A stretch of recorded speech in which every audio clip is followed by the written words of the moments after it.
YouTube, hello. My name is Mudit Verma, and I will be talking about 3 unexpected similarities between my time in pharmacy school and my current pursuit in stand-up comedy. The reason I'm doing this video is that as I've been grinding in the stand-up comedy scene, I've been encountering very surprising similarities between the progress in the stand-up comedy grind and my experiences during pharmacy school. The first similarity between pharmacy school and stand-up comedy was the aggressive need to network. Now, this is not surprising for stand-up, especially to me because I had the impression that the entertainment industry doesn't owe anyone a big break. That was especially true to me when my parents, like most South Asian families, kind of pigeonhole you into a very limited scope of career choices that they are confident will pay the bills.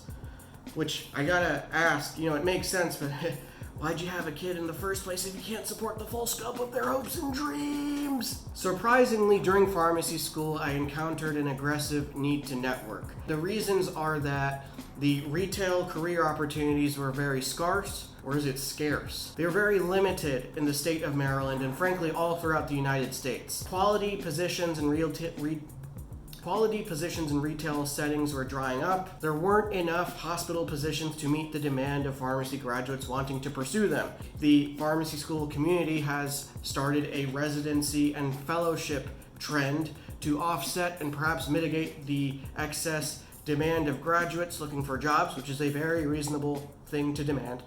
The second unexpected similarity between my experience in pharmacy school and my ongoing journey in stand-up comedy is the limited number of paid opportunities. Pharmacy school was very financially demanding, and there was this annoying abundance of volunteer opportunities, 30 different positional hats of 50 different student organizations, liaise for the actual classes you were in that you're paying tuition for between the student body and the professors. You could do all sorts of things, but you would not get paid for it during pharmacy school.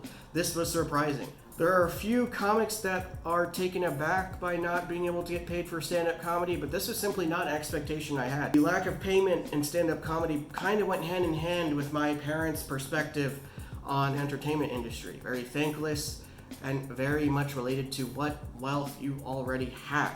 The third unusual similarity between pharmacy school and the stand-up comedy community is the uncertainty of the future. Stand-up comedy has been severely impacted by the ongoing pandemic, where we have to perform our shows on Zoom and other virtual platforms in order to stay safe.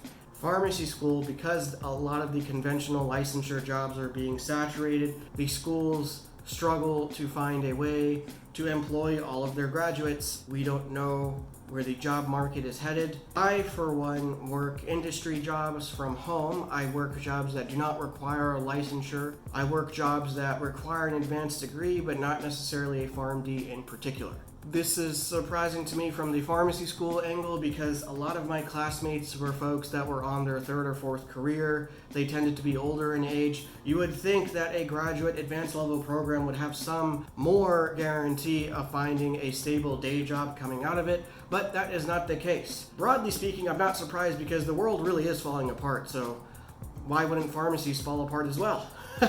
Thank you, that is my time for this very cheery, optimistic video. Please like, subscribe, comment. My name is Mudit Verma.